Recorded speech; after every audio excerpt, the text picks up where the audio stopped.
Amigos invisibles, este año se ha cumplido el primer centenario de la muerte de Carlos Marx. Es una figura verdaderamente singular. Esa conmemoración ha tenido un matiz y un carácter diferente según los sitios y según las circunstancias. Dentro de los países que se proclaman oficialmente marxistas, encabezados por la Unión Soviética, esta conmemoración ha sido un poco formal, externa, pudiéramos decir, sin ningún espíritu de análisis o de reevaluación de lo que el pensamiento de este hombre significa. En el resto del mundo, el mundo occidental y el tercer mundo, ha habido actitudes diferentes y desde luego podríamos decir que en los grandes centros de pensamiento del mundo occidental desde hace muchos años se está en un proceso de discusión a fondo de qué es lo que queda válido del marxismo, de qué es lo que es insostenible dentro del marxismo, de hasta qué punto el pensamiento genial de este hombre correspondió a una situación de una sociedad que ya desapareció hace más de siglo y medio y que las circunstancias del mundo son enteramente distintas, y que no solamente son enteramente distintas, sino que la evolución histórica ha demostrado que muchas de las cosas que Marx decía y pensaba no se han cumplido, han estado en contradicción con la realidad misma de los hechos, y por lo tanto no es posible seguir aceptando de un modo ciego lo que él dijo como una verdad irrefutable. Esta es una cuestión de actitud importante. Dentro de lo que podemos llamar el bloque soviético, el mundo oficialmente marxista, donde se ha proclamado una especie de doctrina aprobada, cerrada, aceptada de un modo definitivo e inmutable, que es el marxismo-leninismo, no se admite discusión, sino a lo sumo de cosas muy de detalle o de cosas muy abstractas dentro de este pensamiento. En el resto del mundo no, en el resto del mundo ha habido una discusión abierta que ha ido pasando por grados diferentes y que pasó de un momento en que tuvo el pensamiento marxista una influencia inmensa en las universidades occidentales hasta hoy que se está en un proceso crítico cuyas consecuencias no podemos alcanzar. De modo que hoy en día la suerte de eso que llamamos el marxismo es muy diferente y es muy difícil de apreciar en su conjunto, porque ¿qué tienen en común en su conjunto? La doctrina que oficialmente proclama la Unión Soviética como la base de su sistema político y de su acción y de toda su estructura ideológica, y lo que por ejemplo proclama el eurocomunismo, que difiere en puntos esenciales, o lo que proclaman los partidos socialistas occidentales que se dicen más o menos marxistas, o lo que proclaman los países del tercer mundo, o lo que entiende por marxismo la China. Todo esto viene, claro, del hecho fundamental de quién era Carlos Marx.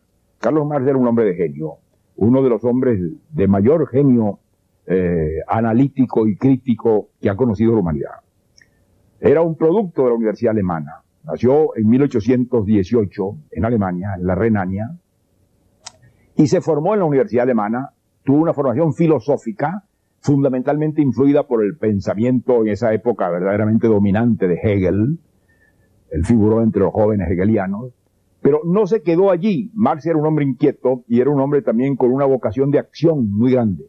No era simplemente un hombre de reflexión y de gabinete.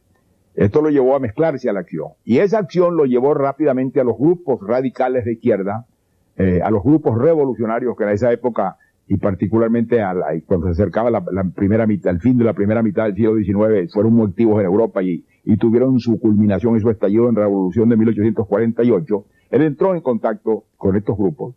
Y como era un inmenso productor de ideas y con una inmensa capacidad de análisis, él se puso a estudiar lo que él consideraba la explicación, la causa y los mecanismos centrales del sistema económico-social que imperaba en el mundo de su tiempo, en la Europa de su tiempo. Y a eso lo va a llamar él. No nos olvidemos que estamos usando continuamente palabras que él inventó. Que él ha tenido ese inmenso poder de crear un vocabulario en el cual entramos todos, querámoslo o no, porque lo estamos utilizando en todo momento. Él creó, por ejemplo, la palabra capital y capitalismo. Es una invención de Marx, una explicación que él crea. Él crea la palabra burguesía. Lo que llamaban burgueses y burguesía en la Europa hasta el siglo pasado no tenía nada que ver con lo que Marx llama por ese nombre. Y él inventa igualmente otra palabra que va a tener una gran fortuna, que es la palabra proletariado. Sin embargo, todos estamos jugando con esas nociones que habría que someter a un examen de lupa para ver hasta dónde son válidas en su verdad científica y final. Y él tiene como escenario de observación una época histórica muy determinada, que es la Inglaterra en que empieza a desarrollarse la gran industria en el siglo XIX. Este desarrollo de la gran industria inglesa en el siglo XIX tiene características muy peculiares. En primer lugar, va a establecer desigualdades sociales gigantescas. Inglaterra había sido un país rural, un país de campesinos, y de pronto esas masas van a fluir a las ciudades, se van a acumular en condiciones de miseria extrema, van a trabajar en condiciones inaceptables de dureza, jornadas de 10 horas y de 12 horas diarias, en que trabajaban mujeres y niños, en condiciones de miseria extrema, con salarios sumamente bajos, y muriendo la mayoría de ellos víctimas de la tuberculosis y de enfermedades de todas clases. De modo que el cuadro era sencillamente repugnante y doloroso.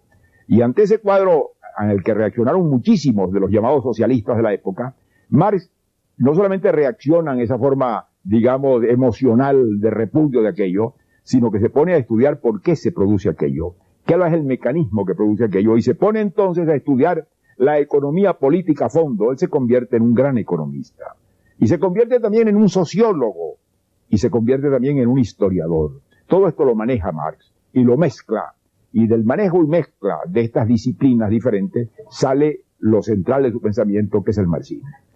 ¿Qué es el marxismo? Es muy difícil definirlo en 4 palabras. Es una mezcla de 2 cosas.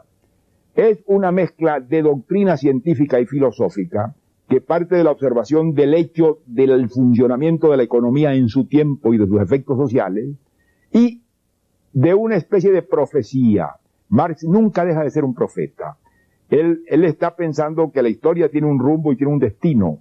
Además, no solamente él es finalista, él piensa que la historia tiene un rumbo y un destino determinado, en lo cual coincide con la visión de muchos pensadores religiosos, sino que simultáneamente él tiene una tendencia que se dio mucho en los hombres de ciencia del siglo XIX al reduccionismo, es decir, a explicarlo todo por una causa, a reducir todo a un origen muy simple, que es el que explica todo lo demás. Claro, estas simplificaciones reduccionistas y finalistas, a la larga, chocan con la realidad, porque la realidad humana no es abarcable, porque los hombres no tenemos manera de abarcar todo el fenómeno humano histórico y toda la complejidad del fenómeno social.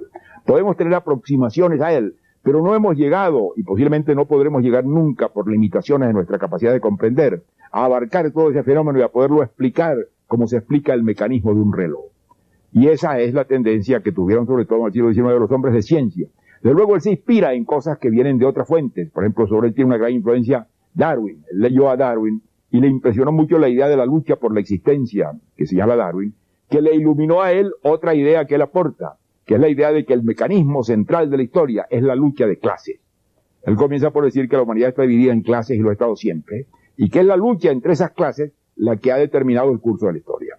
Y que la lucha entre esas clases está determinada por las técnicas de producción, por los mecanismos de producción, y que es por lo tanto la producción y la manera como se produce la riqueza y se distribuye la que determina la estructura social. Claro, hay mucho de verdad en esto, pero está muy lejos de ser toda la verdad. No es solamente la economía la que determina lo que los hombres hacemos y pensamos, la determinan muchísimas otras cosas que escapan a este análisis. Y él de ese examen saca entonces una proyección un poco profética y futurista. ¿Qué dice él? Dice, ese capitalismo que estamos viendo reposa en varios hechos. El primer hecho que él señala es lo que es la noción de la plusvalía. Es una noción filosófica abstracta, muy difícil, que consiste en decir que el valor viene del trabajo. Si el valor viene del trabajo y de ninguna otra causa, mientras más trabajo está incorporado en una cosa, más vale esa cosa. Esto no tiene duda. Sin embargo, no es así. No es así porque no es la cantidad de trabajo la que determina el valor de las cosas. Claro, él se escapa y dice, no es la cantidad de trabajo que está en una cosa, es el promedio de trabajo que está en las cosas que se intercambian. Ya claro, esta es una noción más vaga y más difícil de precisar. Pero aún así, esto lo lleva a una conclusión. El capital productivo es el capital que se invierte en pagar salarios, porque desde luego el trabajo es el que produce riqueza. El capital que se invierte en otras cosas, el capital constante, ese no produce beneficio. Porque el trabajo produce un beneficio mayor de lo que cuesta el trabajo. Y esta es la plusvalía. Y el capitalista es el que se adueña de esa plusvalía y por eso hace un beneficio y se enriquece. Ese es el nódulo del pensamiento marxista. Esto está desmentido por la historia por una razón muy simple. Porque no solamente, si esto fuera verdad, mientras mayor número de trabajadores hubiera en una empresa, mayores serían los beneficios. Mientras más grande fuera el capital variable, mayores serían los beneficios. Y toda la tendencia de la evolución económica del capitalismo hasta nuestros días ha sido a disminuir el trabajo. Cada día hay menos trabajadores para producir bienes. Cada día un hombre produce mayor cantidad de bienes a través del empleo de máquinas y de mecanismos en los cuales el hombre no interviene directamente. De modo que la mecanización de la producción en el mundo desmiente la teoría marxista en gran parte y la contradice. Pero en fin, no vamos a insistir en esto. Ahora, al él decir esto, él saca dos conclusiones. Este mecanismo por el cual el trabajador, el proletariado, como él dice, vende su fuerza de trabajo y la vende cada vez por un precio inferior porque necesita para comer, para reponer esa fuerza, hace que cada día haya más miserables, que los trabajadores cada día sean más pobres y que el capitalista cada día sea más rico y sean cada día menos. De modo que esto fatalmente va a llevar a un momento en que la inmensa mayoría de la humanidad sea una inmensa mayoría miserable, sin recursos de ninguna especie, y toda la riqueza esté concentrada en manos de un pequeño grupo de grandes capitalistas. Esto no es verdad, esto no ha ocurrido. La historia de estos 100 años corridos de la muerte de Marx revela lo contrario. El ascenso del nivel de las masas trabajadoras en el mundo entero ha sido impresionante.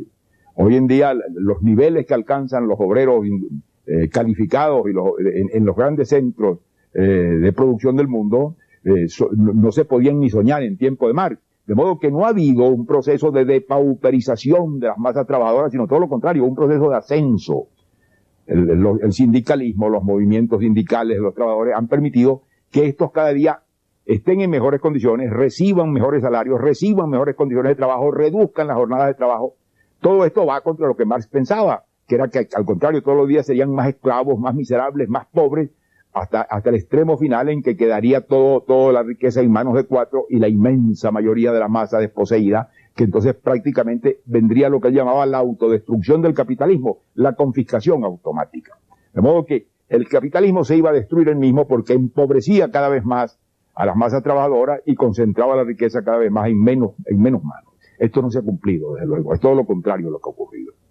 Pero esto no afecta a una doctrina de este tipo, o la afecta sumamente poco. Entonces, claro, Marx preveía que vendría esa gran revolución, ese gran cambio, cuando llegara al extremo intolerable esa situación en los grandes centros industriales, porque era allí donde se iba a producir la revolución, y que en ese momento entonces terminaba lo que él llamaba la prehistoria y comenzaba el comunismo. Comenzaba la época en que todos los hombres iban a ser felices, en que todos los hombres iban a ser iguales, en que todos los hombres iban a sentirse en la plenitud de sus derechos, en la que no iba a haber conflicto, ni pugna, ni lucha, y en la que por lo tanto no habría ni gobierno, ni Estado, ni policía, porque todos los hombres seríamos tan felices y tan perfectos que viviríamos en la paz y en la igualdad de todos. Esto evidentemente ya entra en la promesa de tipo religioso. Este es un paraíso sobre la tierra que promete Marx, y aquí entra su aspecto profético.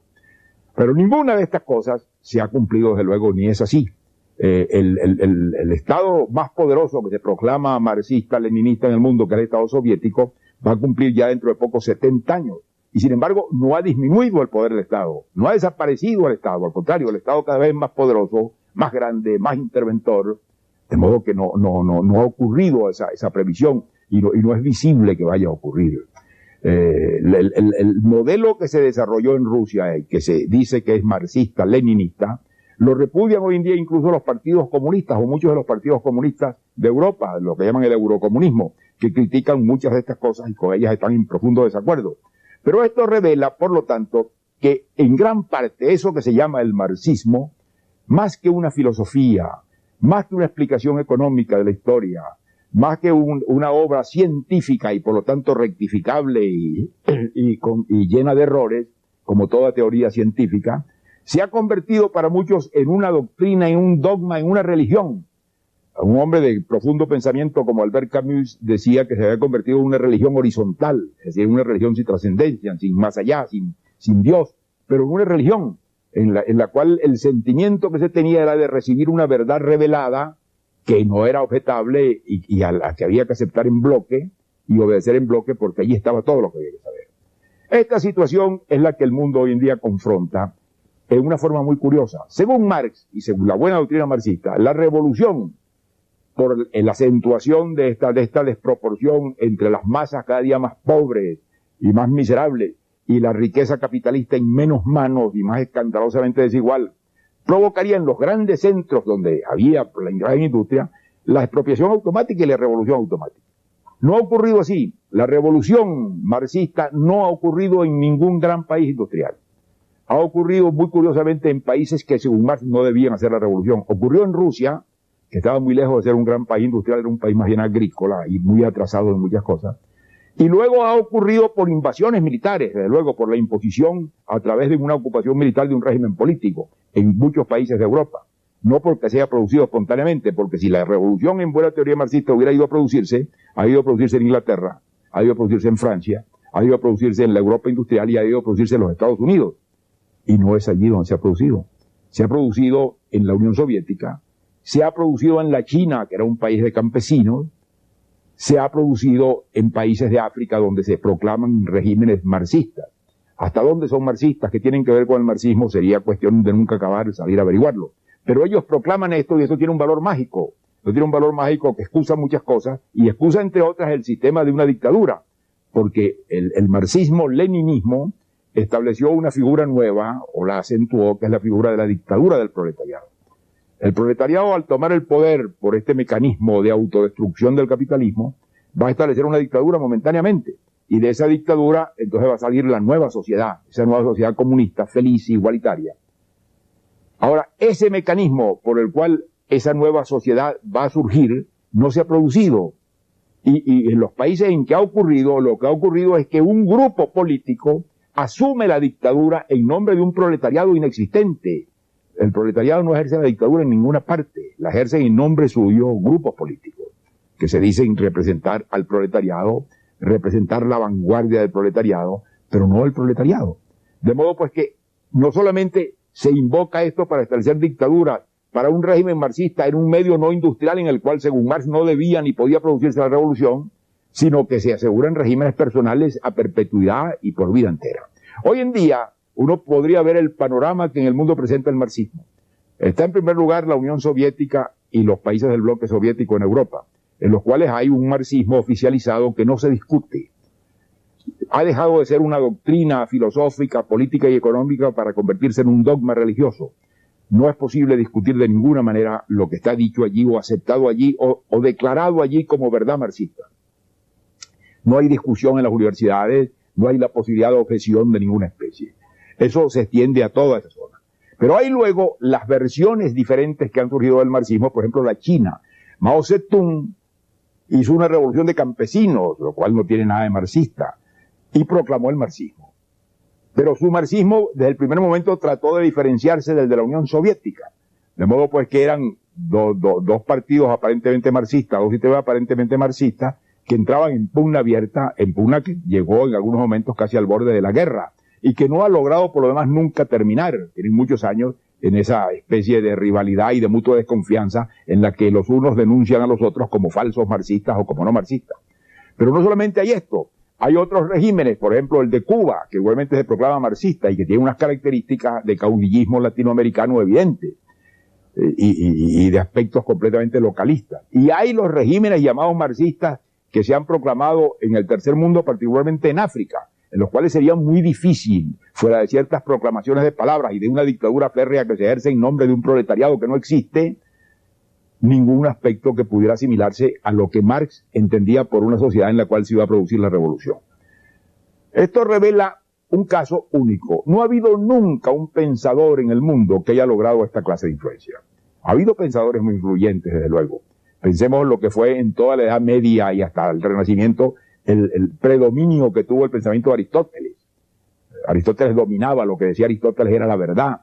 La Iglesia llegó a convertir la doctrina aristotélica en la doctrina de la Iglesia. Pero no hay que olvidar que la Iglesia era una religión, y una religión por naturaleza dogmática, y que ella lo que hizo fue incorporar el pensamiento, las ideas de Aristóteles a la explicación del dogma. Es el gran esfuerzo que hizo Tomás de Aquino. Más tarde, en el siglo XVIII, surgieron pensadores que tuvieron una influencia inmensa en la política del mundo. Hay que pensar en el eco, en la repercusión que tuvieron hombres como Rousseau, por ejemplo, como el inglés Locke, como Montesquieu.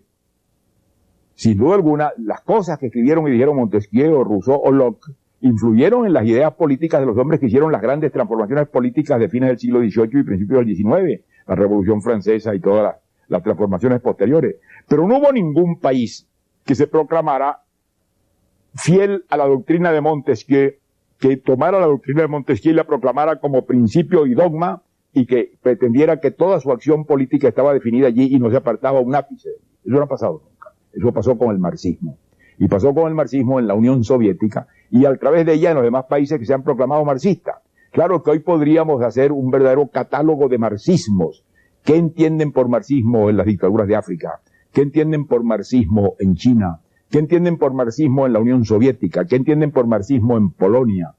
¿Y a dónde llegaría el catálogo si entráramos a discutir qué entienden por marxismo en la Europa occidental?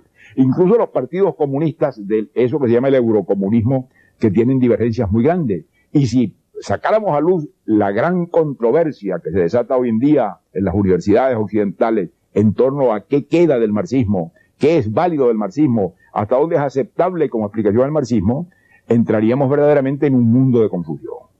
De modo que hoy en día eso que llamamos el marxismo o el marxismo-leninismo con su segundo apellido es la doctrina oficial aceptada, inmutable, de un inmenso grupo de poder político caracterizado por la Unión Soviética y los países que le siguen.